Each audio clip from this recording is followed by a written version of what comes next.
Hello everyone and welcome to today's online class for class 11.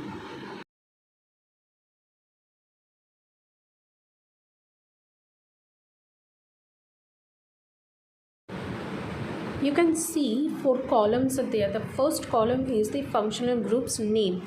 Now this group is divided into two parts. The first one is principal functional group and there is another group named subordinate functional groups. There are three second column in which the structures of the corresponding functional groups are given and the names of the when they will be used as a suffix to the original IUPAC name. The name for those have been given also, and when they will be used as the prefix alongside the IUPAC name, the name for those also are given. The principal functional group that are being given in the upper portion of the list, they are listed according to their decreasing priority orders. Means the number one, that is carboxylic acid, is much more prioritized than the second one, which is carboxylic acid, and so on. The structures has been given. Now the functional group which is starting with the alphabet C, meaning carboxylic functional groups, there are the suffix name for each of them comprises of two different suffix name. As in for carboxylic acid, there is oic acid. Under suffix name there are two, oic acid and carboxylic acid. As well as for carboxylic anhydride, the first suffix name for it is oic anhydride and the second one is carboxylic anhydride, and so on. This thing cannot be observed for the other functional group, principal functional group, which are not carbon basic functional groups like nitrites, ketones, alcohol, phenols, alkanes. For those there are only one suffix name. Now why for those functional group in the upper portion, that is carbon based functional groups, have two types of suffix name? Because the first suffix name is the generalized suffix name, that is when the name of the name of the functional group will be accordingly with the IUPAC rule, then the first suffix name we will be using. When we will deviate from the normal IUPAC rule, we will going to be used the second suffix name for those particular functional group. Now this particular point we will come later with the examples, obviously, so you don't need to worry about if you do not understand right now.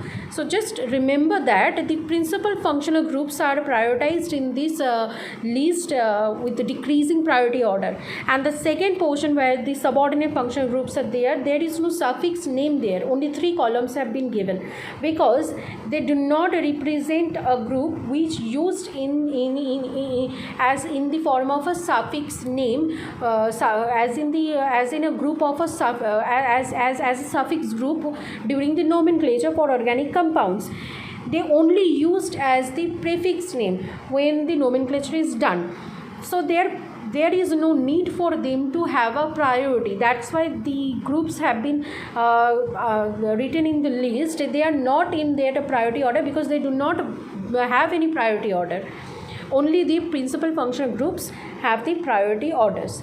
Now in our next clip, we are going to discuss the every rule with an example and try to understand how this nomenclature how the nomenclature is done with the help of this list.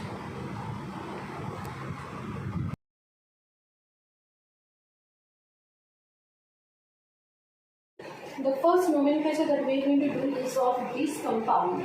Now the first thing for doing any nomenclature, we will going to start by finding out the longest possible chain there is in this compound, which is 1 2 3 4 1 2 3 4 5 6 1 2 3 4 5.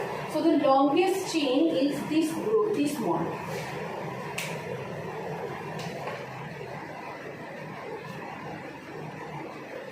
Comprising of 6 carbon, this one comprising of 4 carbon, and this one comprising of 5 carbon, and this one comprising of 6 carbon. So the longest chain possible for this one is this is the longest chain.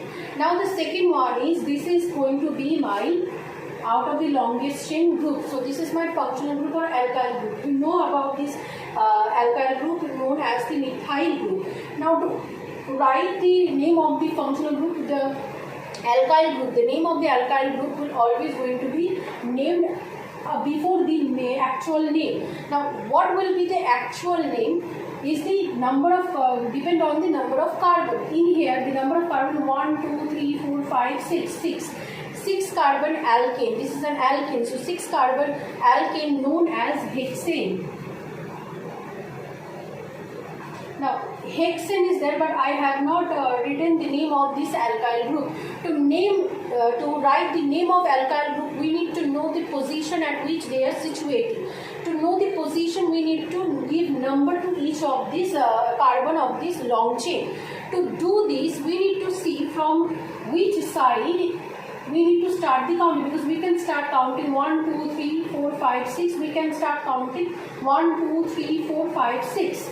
Now you say, ma'am, from whichever side you can count, it's going to be 6 carbon. But if you start from this carbon, it will be 1, 2, 3rd carbon onto which this methyl group is situated. But if you start from this carbon, 1, 2, 3, 4, on 4th carbon this methyl group is situated. So when there is a functional group positioning is required for us to do, we need to consider from which side the numbering of the the numbering of the long chain is to be done. So the rule is saying that, the second rule is saying that from that side we need to start counting of the long chain from where the first functional group comes at a lowest number, that is 1, 2, 3. If I start counting from this carbon,